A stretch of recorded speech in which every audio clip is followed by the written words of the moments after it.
Hello and welcome to today's session, The Deep Tech Difference, brought to you by SGInnovate and Hello Tomorrow in partnership with OVH Cloud.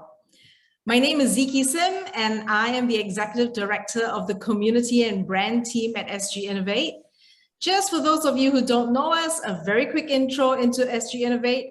We are a private entity owned by the Singapore government. And we believe that the world has challenging issues and deep tech has the potential to address some of these issues. So what we do is we work with deep tech startups from Singapore to help them to scale and grow. And we do this by investing in startups, developing talent and matching them with startups, and organizing sessions such as this to drive conversations around important topics and the role of deep tech innovation.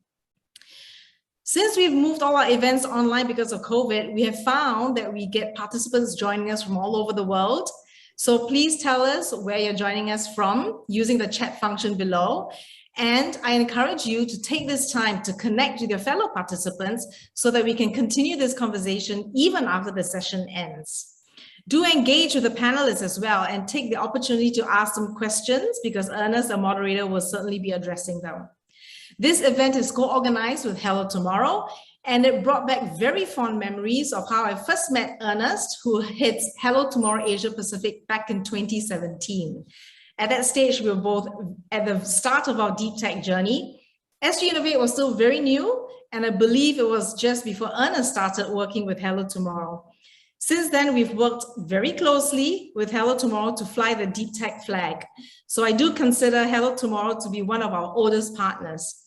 I'm especially looking forward to hearing from our next speaker, Massimo Portincaso, who is the chairman of Hello Tomorrow, and he'll be taking us through some of the fresh perspectives and approaches needed to usher in a new wave of innovation with deep tech. Before I hand things over to Massimo, I'd like to again thank Hello Tomorrow and OVH Cloud for making this event possible. So without further ado, I'd like to hand this time to Massimo, please. Thank you, SzeKi. So I will share my screen so that you can see the slide and the presentation.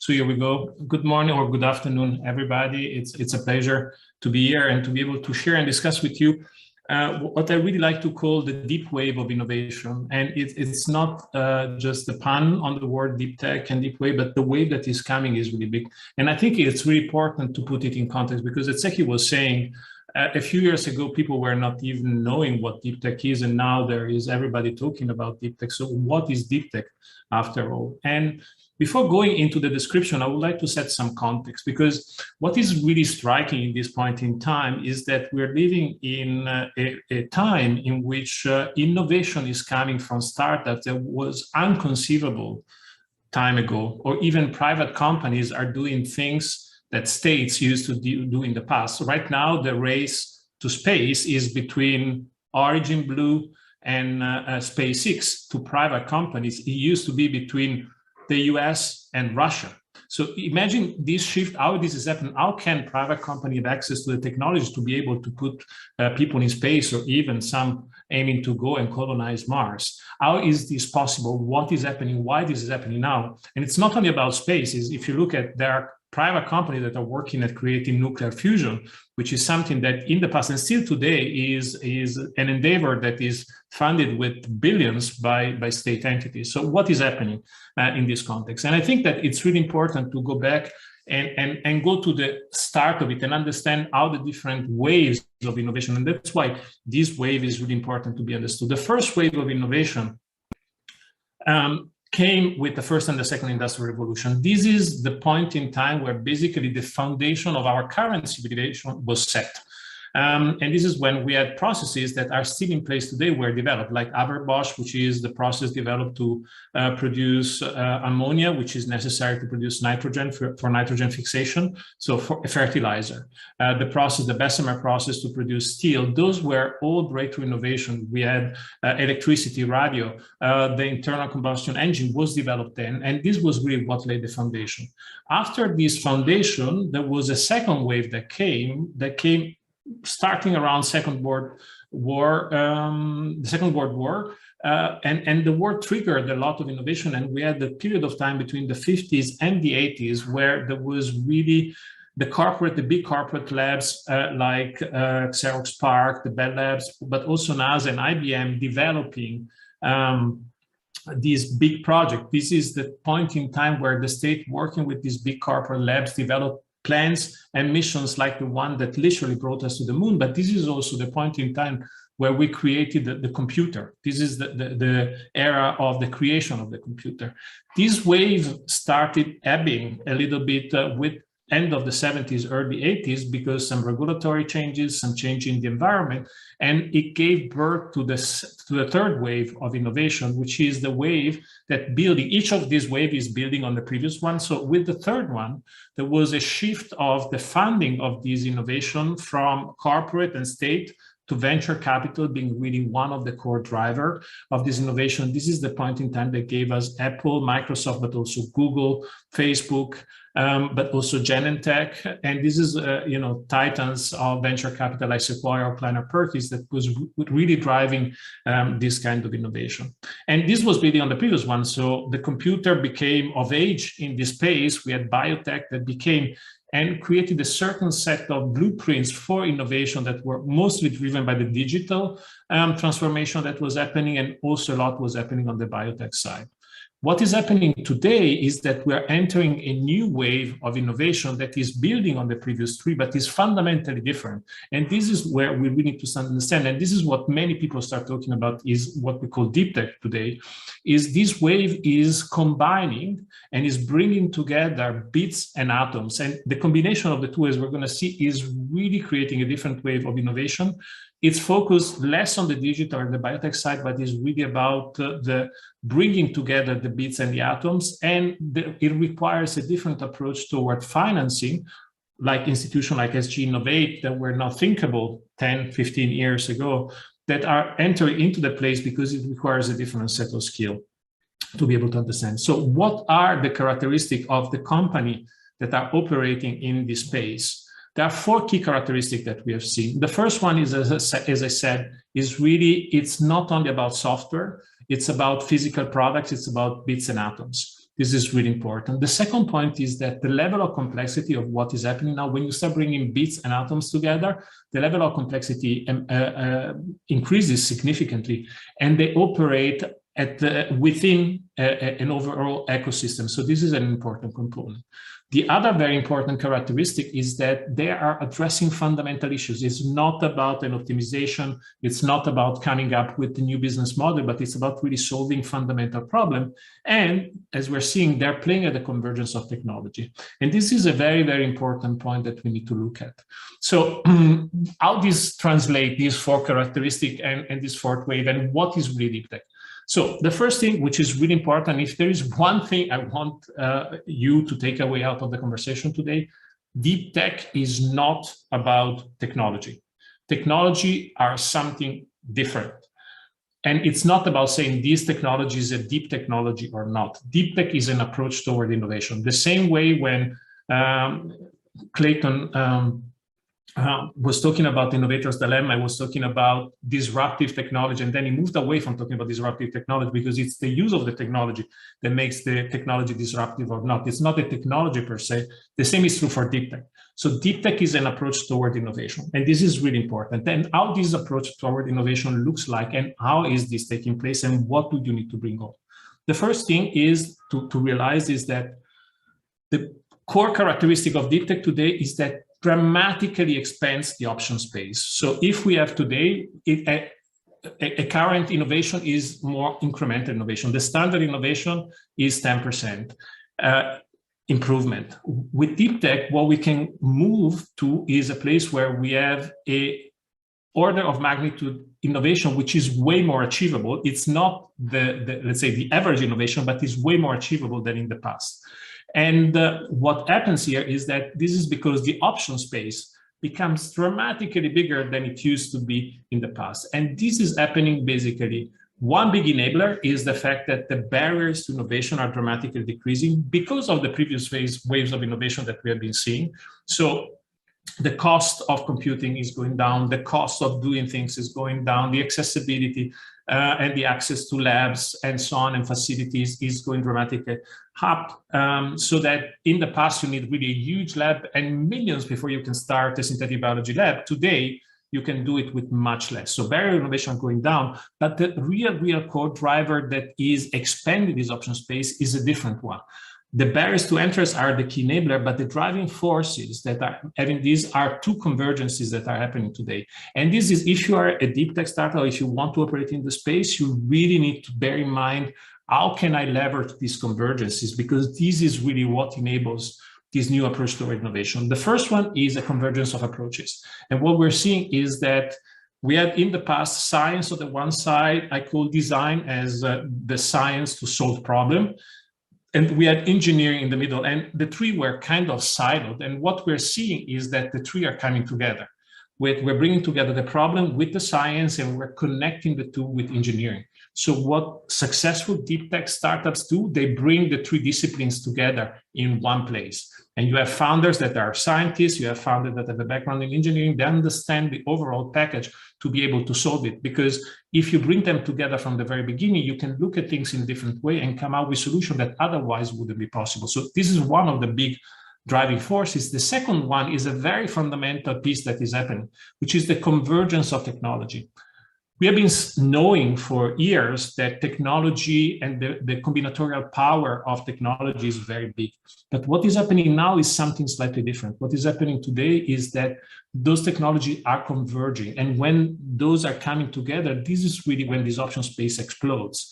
And you can do things that were unthinkable before. One good example is synthetic biology, where you have matter and energy, cognition and computation, and sensing and actuation coming together in one place. So you have the biology and the advancement with CRISPR, you have the AI, which give you a completely different power of computation, but also you have the automation, the process automation and the testing to be able to iterate. And when you bring these together and you blend them, it's not that you combine them, but they become a different unit somehow, then you can do things that were impossible. So we have expanded the option space, and there is the risk that you are lost because this option space is so big. So what is really important in this is having a problem orientation. This is the vector that allows you to orientate in this option space and avoids that you really wander around. So you always try to solve a specific problem, and you bring together, you leverage the approaches and the technology to solve a specific problem.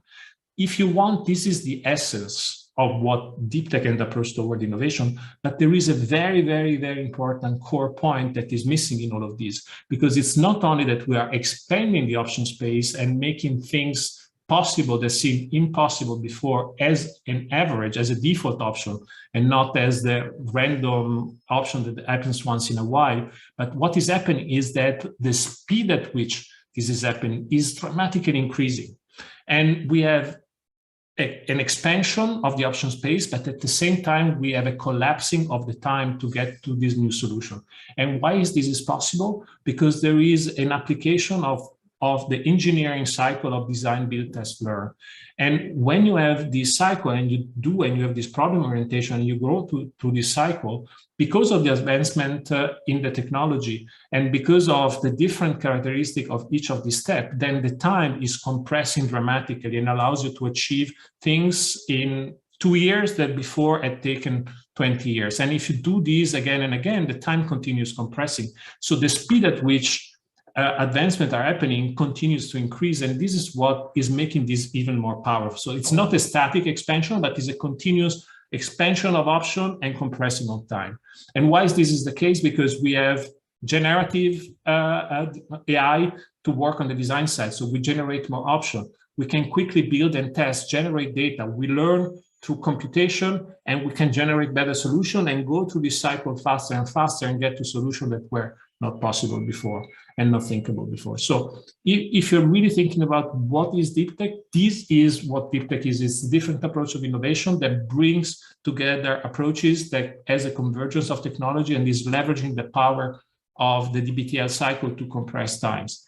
And if you are a startup, if you are a company, you should look at things and say, how can I fit into this? How can I place myself? Am I leveraging the DBTL cycle? Am I leveraging the convergence of technology? Am I bringing bits, atoms, and brains together to be able to accelerate this advancement? So how can I do it if I am a startup, if I'm a company? This is particularly important for company because startup will naturally gravitate toward this, but established company, what they tend to do is, if I go back here, they forget the problem. They become basically hostage of the solution. And this is limiting their option space instead of going back to the problem and opening the option space. So what is really important, if you want to leverage this approach toward innovation, there are four heuristics. There is a heuristic that we call, there are four core questions that we need to consider to be able to really apply the deep tech innovation. The first one is really, you need to ask yourself, could reality be different? Can I look at things in different way? This is going back to the original problem and say, okay, how can I get to this solution? Then you need, and this is the case, for instance, if you look at Moderna, which was an example of deep tech application, say, okay, what if instead of inserting something into the body of somebody, I insert into somebody the code for the body to produce what we want it to be produced? It's a major shift in what you're doing. Is how could reality be different? Then is there a way to make it possible? And then there's the whole way of testing that you can do it using mRNA. And then can you really prototype it quickly? And is it working? And then how can I scale it? And this is really important because you might think that the first two questions are the most difficult one. The truth is that if you really want to be successful, you need to look at all the four steps at the same time. They have different order of importance, but you need to start thinking when you start, can this scale? Because if it doesn't scale, no point in investing time. If you can do it only in the lab, that this is not going to help you. And that's why bringing together the approaches, having an engineering mindset to be able to scale this stuff is really, really important. So those are the four core questions that as a deep tech startup, you really need to embrace and ask yourself every time you start a new project, how can you do it? Because only if you do that, you will be able to expand the time, the option space, and compress the time. So it sounds beautiful and nice, but how does it look like in reality? Because you say, okay, Massimo, this is all nice theory, but okay, can you give us a few examples of how this happens? And one example that I like a lot that shows you to how can you rethink this is the example of collagen. Collagen today is produced basically boiling the carcasses and the rest of animals, and you extract the protein, and this is what is used both in food and also in the cosmetic industry. And a startup called Geltor came up and said, what if instead of producing these, leveraging an extractive approach, so taking the carcasses and boiling them, what if we design bacteria to produce the protein and have a generative approach? And this opens a completely different space. So they worked, they did it, but what is really interesting when you look at this is that they just did not only replace the product, what they went further, they expanded the option space. So when they started, what people were asking when talking about collagen and you wanted to sell them collagen, they were asking you, can you make it look human, or can you make it that it doesn't smell fishy? Because a lot of the carcasses used were from fish breast. And they turned this completely around and they said, what, instead of asking me to make it look human and not smell fishy, what if I produce exactly the kind of collagen that you need for the specific application? And they have shifted these into the ingredient as a service, leveraging the power of bringing together matter, computation, and sensing and motion to create a new product category, a new approach that generates new value. And this is the way we need to look at deep tech, of rethinking, reframing the problem and creating value by doing so. It's not about making things cheaper, but is how do you add value into doing all of these. Now, one other very important core message that I think it's important to take away out of this conversation is that the days of the lone inventor in a garage are completely gone. When you operate in this environment of deep tech innovation, you cannot do that. The world is too complex, and what you're trying to do is too complex to be able to do it yourself. So it's really important to leverage the overall ecosystem to be able to operate in this. And that's why Singapore is actually turning at one of the hub of deep tech, because this ecosystem has been built. Places like SGInnovate, but also the government and also Hello Tomorrow are really working to foster this ecosystem. And only by leveraging and fostering this ecosystem, it is possible to have this kind of innovation emerge, because you will need, the startup, but the startup is a necessary condition, but not sufficient. You need corporate, you need government, you need universities, you need investors to come together. And the role of regulation is really, really important. Why the first chicken nuggets in the world were served in Singapore? Because the government is being part of this overall ecosystem. So it's really, really important to operate and think. Don't think that you're going to be able to solve it by yourself, but really look around. And the goal, and what I love to say about this, the one message is not about trying to get the biggest slice of the pie. It's all about in making the pie bigger in all of this. And this is something that we need, because this is the only way to overcome some of the biggest challenges that we have, but where we will need deep tech to solve this question. And one very good example is the world of textile, where we have been seeing that theoretically we could advance it and make it way more sustainable. But because there is a lack of this ecosystem approach, this is not happening.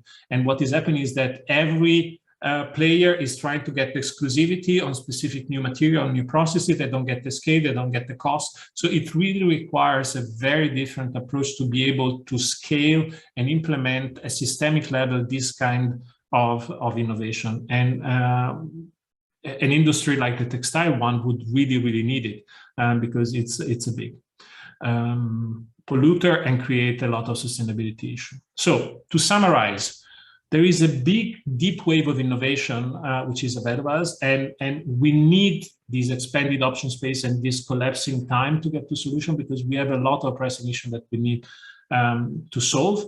But what I want to stress is that if we do it properly, we can not only solve this pressing issue, but it's an incredible economic opportunity, and it's an incredible investment opportunity to create value and basically finish the work that we started with the first and the second industrial revolution, but redoing it in a better way that is more sustainable than it was when we started. It was the best we could do back then, but now we have the tools to do it in a different way. And that's why we need to embrace this deep tech approach to be able to address those massive issues. So let me close here and open to any question, or we can move into the conversation.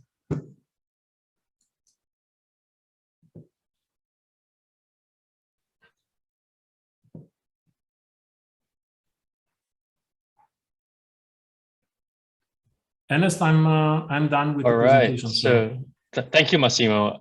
There's one question that's come in from Constantinos. Massimo, do you think there's a balance or conflict between solving current real-life problems and building new markets and paradigms? Does a deep tech startup have to choose? Sorry, I couldn't hear you. I'll repeat the question. So Massimo, do you think that there's a balance or is there conflict between solving current real-life problems versus building new markets and new paradigms? Does a deep tech startup have to choose? No, it's the opposite. If you want to be successful, you really need to address the real-life problem. This is where the market opportunity is. Look, basically, the place we are in history right now is, in my view, comparable to the one where we went from being hunter and gatherers to become farmer. It's just that the possibility that we have is going, instead of being hunters and gatherers of resources, we can really become farmer at the atomic level. And this brings a completely redo about all the fundamental paradigms that are underlying our economy. And is really shifting from being exploitative, internal combustion engine, the collagen that is just reduced meat and other things, to generative. And this is a shift that is necessary, because otherwise we will never be able to have a sustainable environment. And this is a huge marketing opportunity. It's a trillion market opportunity, because we have really the possibility to redo the economic and industrial tissue of our civilization. So there is absolutely no contrast. Actually, if you are not bringing the two together, you're missing an opportunity, a commercial opportunity. Okay, thanks for that. Thanks, Massimo. There's another question that's come in. So I'll address this one. It says, can we discuss more about the Deep Tech Paradox report as to what VCs need to do to build the right ecosystem for investments? So we actually have another session on this sometime in September. So stay tuned for that. If you're here in this session, we have your details, and we'll be sending information on that. So you get to hear right from the horse's mouth come September. For the purposes of today's session, I think let's stick to the deep tech approach and considerations around the design, the DBTL cycle. And there's another question from Jonathan Tan. Massimo, were you touching on the concepts of open innovation and also some parts of design thinking? So in this case, I suppose the question relates to the confluence of approaches, right? That you're talking about, the three subsets. Yep, and one more from, and this one's just a comment. It's not really a question. From Ruben Baker. Small comment, I just read a book review about the change from hunter-gatherers to farmers on The Economist. That shift took many thousands of years. So I suppose the question that is not being asked is how long will this shift take, right, to the fourth wave? And are we being overly optimistic? I think, I mean, we have a slightly different starting point back then. I would say that we have 20 years, and the IPCC report that came out, we don't have time. We need to make it happen in the next 20 years. So it's not our choice. We have to do it and make it happen. We have a very, yes, it took a long time, but if you see over time, this time always the cycle are getting shorter and shorter. And back to the point about design thinking, when initially we started looking at this, I was coming from a design thinking, but there are two flaws or two problems with design thinking. One is that design thinking has become a little bit of a fashionable term that almost has lost its value. But I think that the second, and this is a more substantial point, is a lot of the design thinking piece is human-centered. And what I love to say about this approach is that it's problem-centered, it's not human-centered.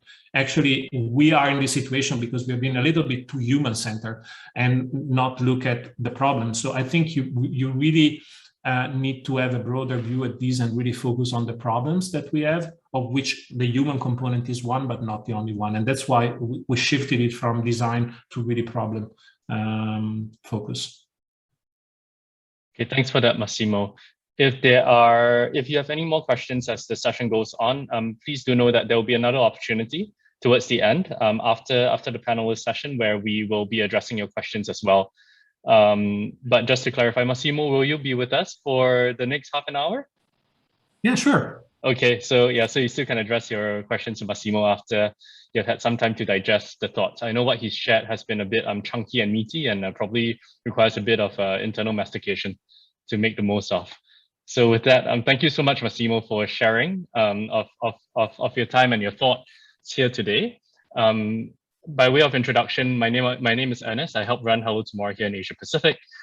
And as the next part of the session, we wanted to bring on board real life examples, right? So startups within the deep tech space, corporates who are starting to realize as well the importance of the deep tech approach and the shortening of iteration cycles towards getting to solutions faster, quicker, and to talk about their real life experience with regards to how the deep tech approach is shortening their production cycles and the solution creation cycles. So with that as the context, we then hope that that we're looking at real examples that are close to the ground, case studies that are close to the ground that might be able to connect with you more as the audience. So without further ado, I would like to introduce our three panelists. So the first is Roy Tharakan. He's the Regional Director for Commercial Excellence at Cargill. Roy is an experienced business leader with over 22 years of track records in delivering breakthrough business and organization development results in the B2B food ingredients industry. Following that, we have Somsubhra Choudhuri. So Som is the co-founder and CEO of AI Palette.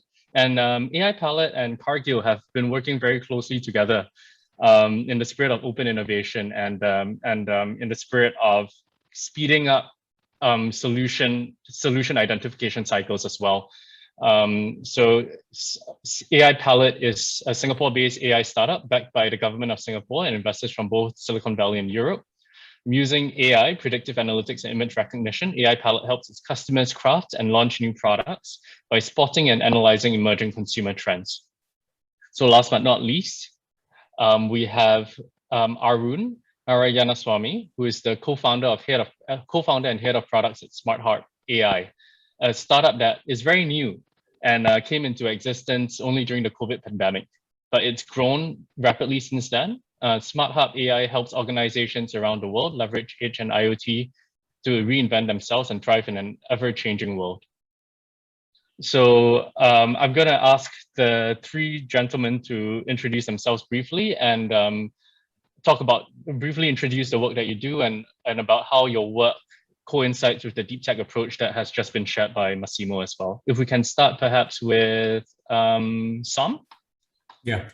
Thank you, Ernest. I'm Som, the co-founder and CEO of AI Palette. At AI Palette, we help the food and beverage companies with their new product innovation.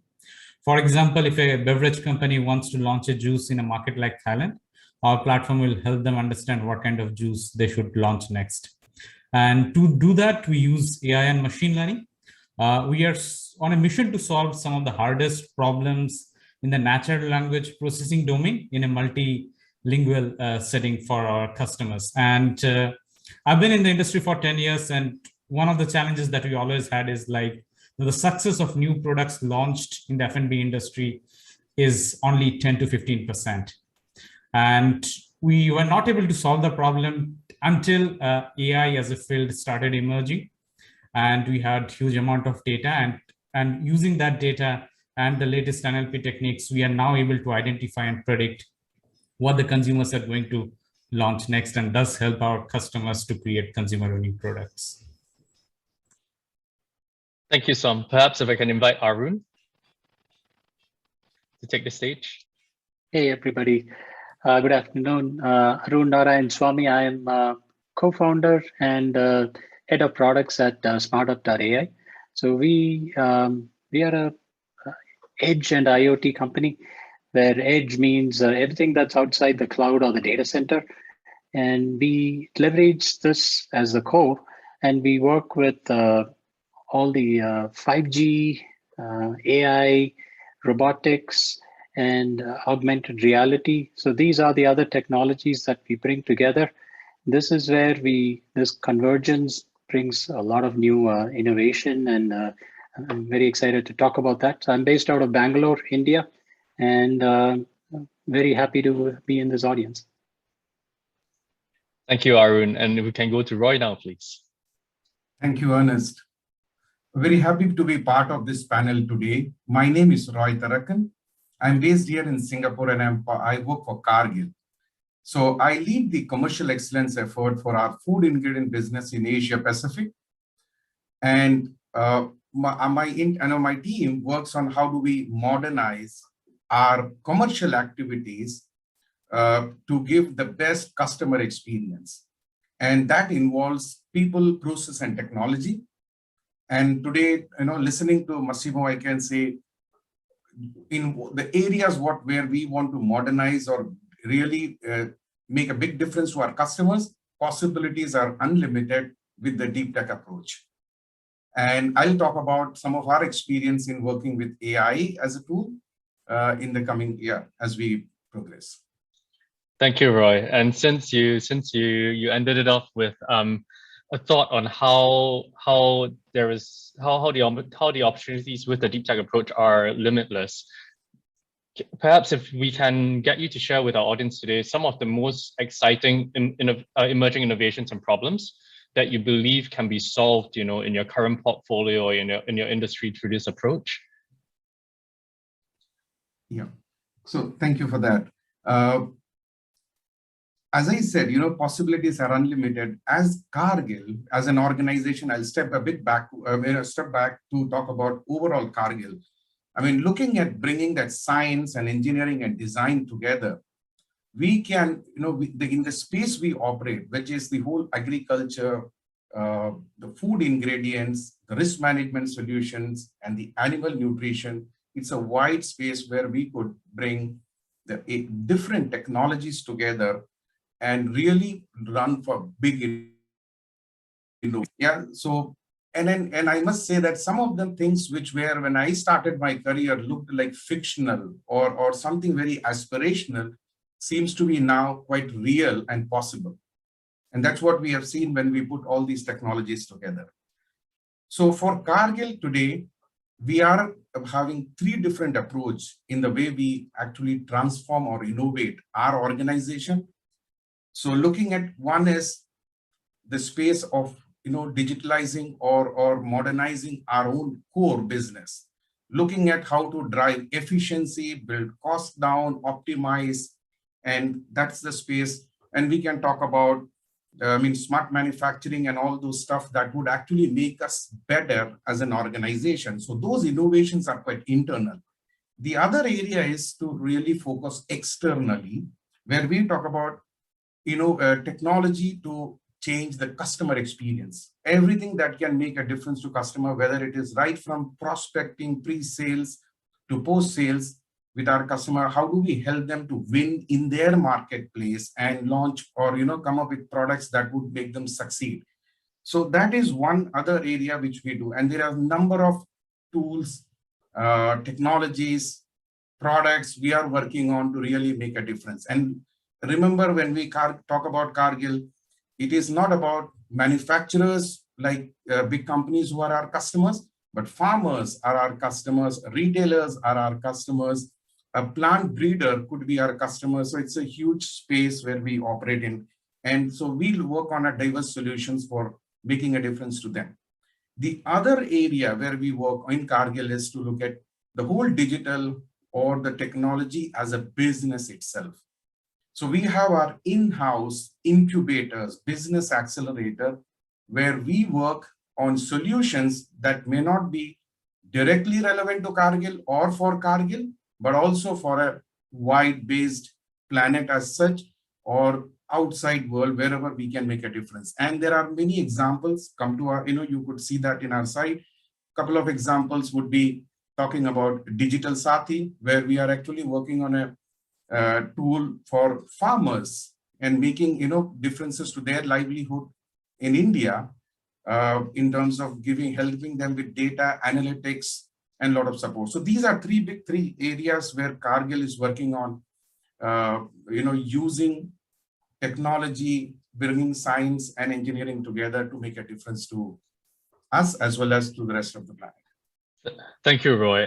So I want to pull Som into the picture now, because especially using the work that AI Palette and Cargill have done together as a case study, right, for the deep tech approach, and how the engagement is something that is very new and paves the way forward for a new way to understand the customer experience and try to figure out what the customer wants. Could you share? So Som, could you perhaps share with us, what a bit more about the background of what's been going on, and so that's number one, and number two is it will be like to build these kind of outcomes. We know that you've had to rely on automated learning and iteration, right, to get to the solutions that you want. Can you share with us about how this has accelerated the process? Yeah, sure, absolutely. Thank you, as I had mentioned, at AI Palette, we help the companies with the new product innovation by identifying what the consumers are going to want next, what are the trends that are going to come. So one of the ways that we do is through continuous iteration and automated learning, which is key for our product offering. And some of the few tasks are there where we rely on continuous feedback loops to improve our AI models without manual review or training models. So for example, our prediction or the forecasting models automatically triggers training whenever required, based on if the threshold value in terms of the accuracy fall beyond a certain limit. So that's where the continuous learning of the model really comes into play. And the other piece is also a little bit in terms of the human in the loop when it comes to AI, to make sure that there's a little bit of supervised learning, because when it comes to a domain like food and beverage, the domain understanding really becomes important and crucial for developing some of the features for the platform that are relevant for our customers. Thanks, Som. So now moving to Arun. Arun, if you can just share with us, so when Massimo shared about the approach, the deep tech approach, it was really within the context that that there is a convergence of design, engineering, and science that has come together to help us approach problems very differently.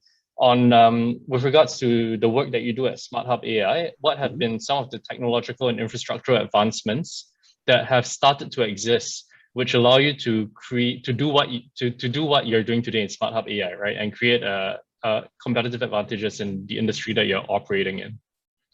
Sure. So our core is IoT, or Internet of Things, and Internet of Things is basically the ability to sense and control the physical world, where you are able to, let's say, gather data about what's happening around us, as well as be able to change the state of anything, whether it's a door that you want to open, or pan and tilt and zoom a camera, etc. So this is possible because of the cost of hardware coming down significantly in the past couple of decades, actually. So in the biggest last 5 years has been the time where sensor and all other technology became so cheap and so ubiquitous that it's there almost anywhere that you want them to be, and this helps us leverage them. So this is one major technological event that actually that helped. Second is what's called edge, but then edge cannot be there without the cloud. So the cloud is the public cloud that you know, the private clouds, the managed clouds, and so many different clouds. And this cloud is also available at the very near where the action is happening, whether it's a sports stadium, whether it's a manufacturing facility. So bringing all that compute capability to the edge. And this is where technologies like 5G are making a big impact, where, I mean, when 5G as a concept was introduced by telcos, nobody was ready to pay for the additional capability. Nobody wanted to say, I'll pay 50% more for a faster telephone connection. People were happy with what they had. But until you can think of newer applications. So this is what 5G enables with what's called the MEC, or the multi-access edge computing, where whatever applications you used to run in the cloud, if you can temporarily move them closer to where the consumer is. Let's say if I'm actually engaging in an augmented reality, where the latency matters. Or if I'm sitting in a stadium and I am watching the match or any game live, but I also want to get other views. Instead of me going all the way to the cloud to pull down a live stream, what if that recording that's happening at the stadium is actually beamed to me right there right there in the stadium? It doesn't have to go to the cloud. So there are many such use cases that are actually going to be enabled with 5G as the world rolls it out. But all of this is enabling, so that now cloud is not somewhere there, it's actually right next to where the action is happening. The third is GPUs, or the graphics processing units, becoming a lot more easily available in various form factors, even available in a virtual form, so that I don't have to purchase a very expensive chip. I can use it.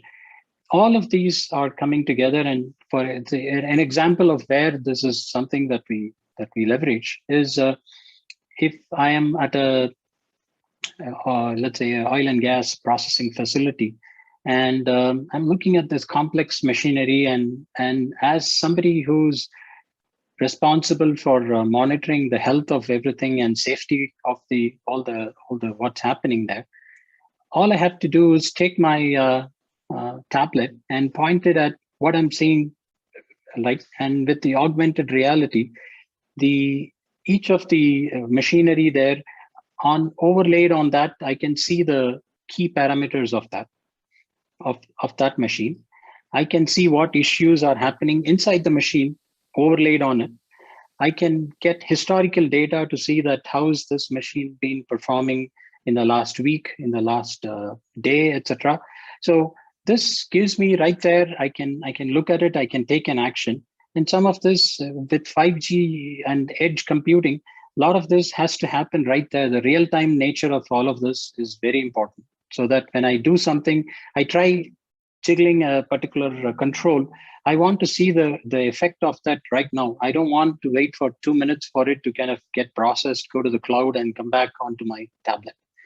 This is all possible by bringing together all these technologies. And this is just one such example where we are bringing these technologies together to make something that's very tough to do even 5 years ago is very practical today. Thanks, Arun. And I guess what's interesting about what you're saying as well is that it's not just about how the differences, or rather developments in the convergence of science, engineering, and design have come together to help you build SmartHub, right, as an enabler, as a cloud enabler at the edge. But in fact, what the capabilities of what SmartHub is able to help with is it feeds into that cycle, even for the users of your product. Yeah, so it's a bit meta, but but you guys are enable users to then iterate even faster and identify faster, of course, with the help of with newer sensors, more sensitive receptors of information and processes of information. Absolutely. I mean, as a startup, our ability is to make quick decisions. Information flows very fast, as well as we are able to try out something, like talk to a customer, understand a problem, take the first step, as Massimo explained, take the first step the same day to see, okay, what if we tried this and implement it, deploy it in our cloud, which happens to be right now, our platform is running on OVH Cloud, who's one of the sponsors on this for this event. And we are able to show the effect of that idea, the problem, whether the idea that we discussed in the morning and implemented and pushed to our application in the evening, the next day morning when we talk to the customer, we can actually validate, is this actually making a difference? What do we learn from that one day? And then iterate. This is very much something that's possible today, and that's that whole cycle. What Massimo talked and what you just highlighted is very important, because it's not all, Rome is not built in one day. So you have to kind of keep taking small steps one after the other, and you definitely learn each day, and then you apply that. Very true. Okay, and in this process of learning and iteration, right, to generate the right kind of hypothesis to find out what the correct external outputs have to be for the client or for the product, have you been able to, to what extent would you say like this is an automatable process, right? Or like how do you speed up that cycle? So this is where, of course, we use a lot of AI modeling. So, for example, we go into a building, and this is one of the spaces where IoT is used a lot, especially after COVID. There's a lot more of automation, and all the way from people using audio-video equipment when you're in the office and talking to colleagues who are probably working from home, as well as all the other building systems that's supposed to ensure air circulation and avoid overcrowding, etc. All these. So when you go into a building, you cannot expect somebody to give a nice list of all the devices that's there, their IP addresses or whatnot. So we have to go discover them, understand what are those devices. We have a bunch of adapters to talk to these devices, dynamically figure out which are those adapters, pull them down, talk to those devices, understand the normal patterns. What is normal for a building will be different from another building. So it depends on the occupants and other conditions.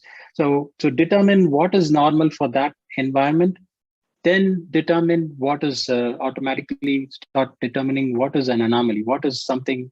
Like every day, let's say 20 people walk through a particular door, and then suddenly you see 100 people walk through the same door. It's an anomaly. So it's probably something different has happened, and you probably want to somebody has to investigate that further. So detecting issues automatically, and seeing if this is this is really an issue, and then putting that learning back into the system. So the system learns much same way a human learns.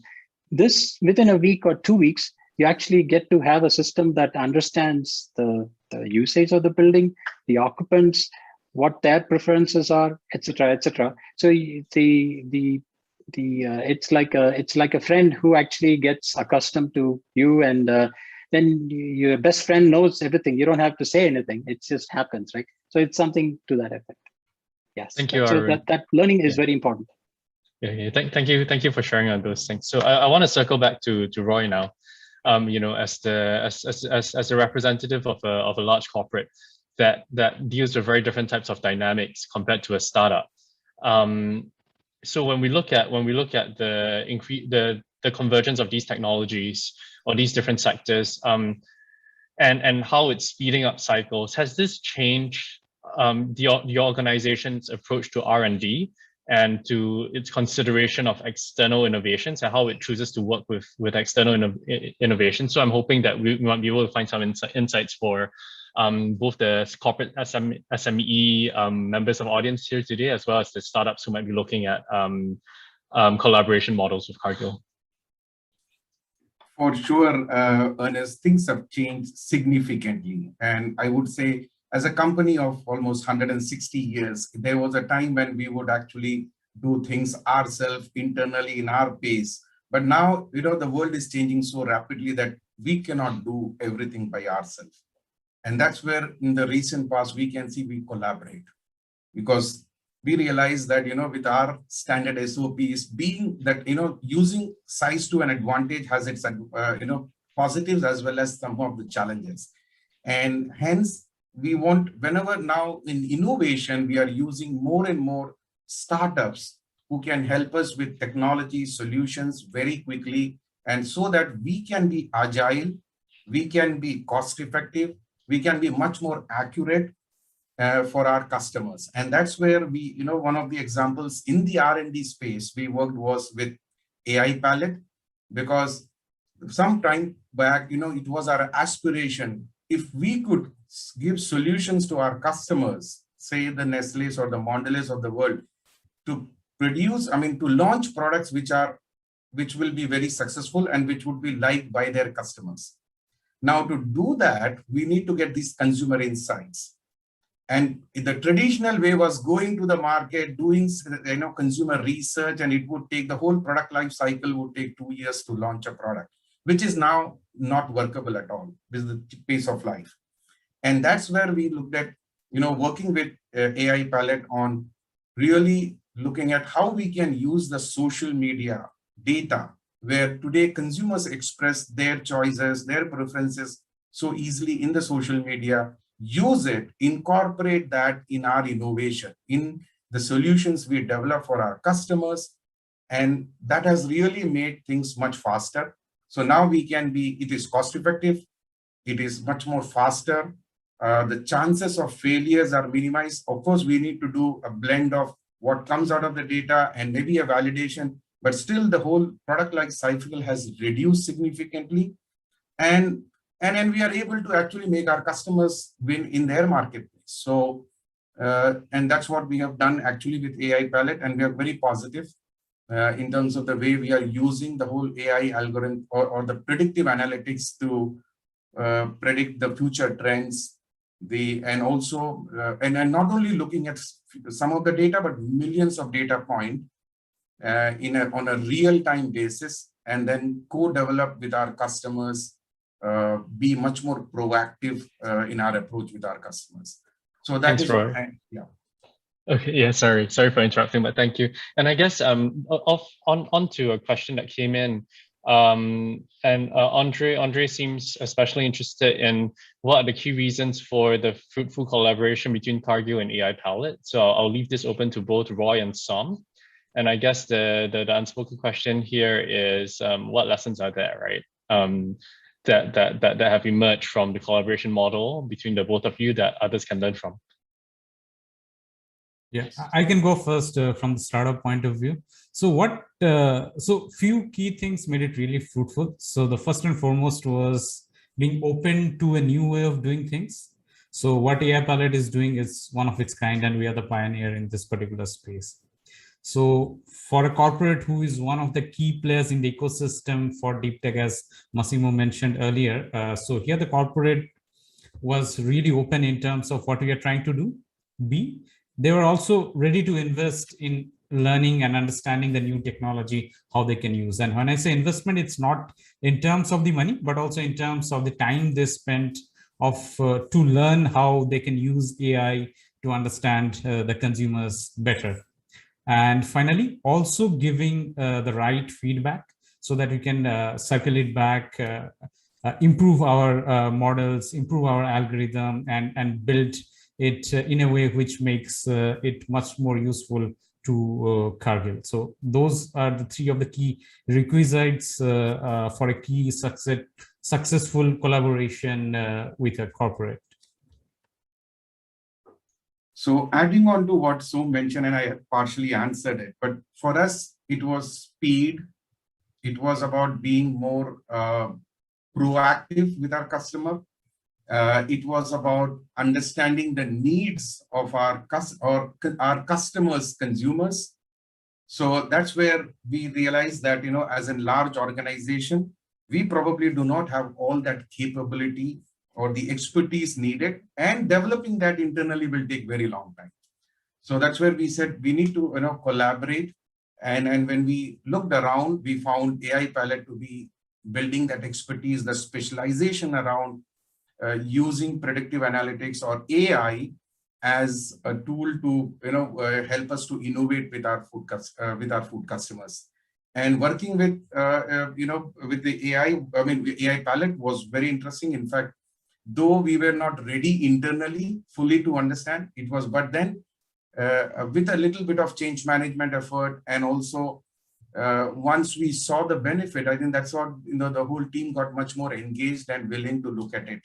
And also there was some proof. Once we have the initial success, we can see there is much more of receptiveness and willingness and engagement internally to work on solutions. And I know some would see now that more requests coming from our team to come up with many solutions for not only food, but for even other areas and multiple categories and countries now.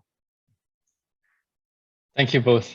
So I guess what really interested me when seeing that Cargill would be part of this session was the fact that Cargill operates very firmly in the physical world, right? With its in the food and agriculture space, in terms of industrial products, and it's precisely the convergence of these types of technologies, with the emergence of synthetic biology, that's coming up, that's allowing for the precision production of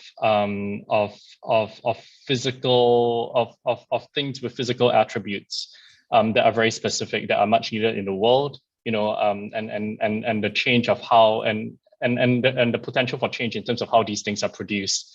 So I know that's very core to this deep tech approach as well. Like just now, Massimo was sharing, he was talking about Geltor, that's taking on an entirely new approach to the production of collagen.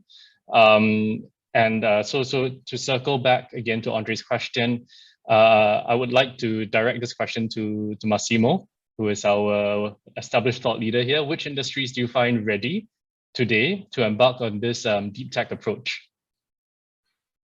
Specifically, when it comes to shifting from exploitative to generative, I think the one that are really leading the pack is biopharma, because this is where they're used to it and they also have a deep understanding. I think agriculture actually is closest, and then food and cosmetic are the next one. I think that in the longer term, the biggest potential is going to be on the material side, but it's going to require a lot of time to get there. And it would be wrong, as we have seen actually at Zymergen, they started there and it was not so smart down the line. So I think food is where we're going to see a lot of this shift happening in the months to come.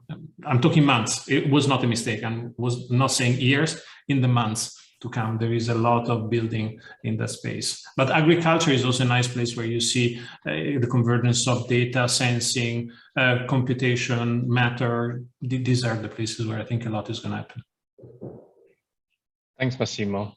And there's a question from Langlin here saying, Roy, what would you say to other corporations who are still on the fence about open innovation? This is pretty open-ended.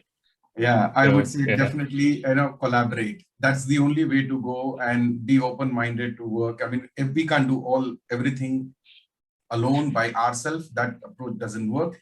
The whole success is in collaborating with the best outside of the industry, and we have seen a lot of success, and I think that should motivate others also to follow the same path. And I would add to also, Massimo, I mean, looking at the deep tech, definitely I'm super excited as somebody in Cargill, is because of the application for a company like Cargill in agriculture space, in food space is really, and we have some example very similar to collagen, where we have now produced stevia through fermentation technology. And I think I would invite the participants to also go to our sites and look for Eversweet as a product. Thanks, Roy. Okay, so a question has come in. I understand we're about at the end of it, so I'll try to tie it up quick. But a question has come in from Moina asking how we might be able to use AI, deep learning, etc., in the field of computational biology regarding drug discovery and advancements to help researchers deal with problems such as protein folding, disorders such as Alzheimer's, etc. So I know that no one here is in the biopharma space. But I don't know if anyone might be prepared to deal with this. I'm happy to take this one. There is already a lot happening in this space, and I think we continue to push the boundaries. There are good companies doing some of it, Arceta is doing some of it, and DeepMind has just released their piece. I think the core point, so this is happening right now. There are two core messages from my side. One is it's really about the convergence.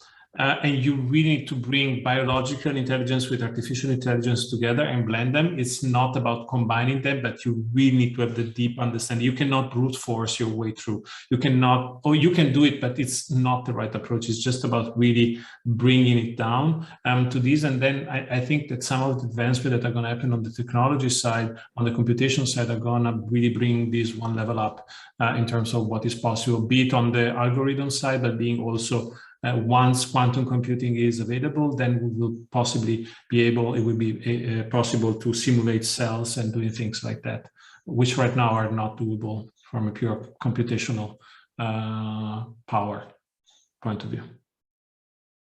Yeah, and I think one more, I was just reading something just the other day sent over by a teammate. Chinese researchers have just mapped the full the full suite of neurons within a monkey in a monkey's brain, which is something that has not yet has not yet been done for human brain, simply because computational power actually isn't yet sufficient. So I am very curious, just putting it out there, I'm very curious as to the advancements that are taking part in the non-English speaking ecosystems of the world, and the applications of computational power to very physical, to things, to issues that are more physical in nature. We are 3 minutes past. One last question. Hi there, Massimo. I would like to ask how the deep tech approach helps the aviation industry, for example, the in-flight entertainment. But I'm sure you're happy to cover more than in-flight entertainment.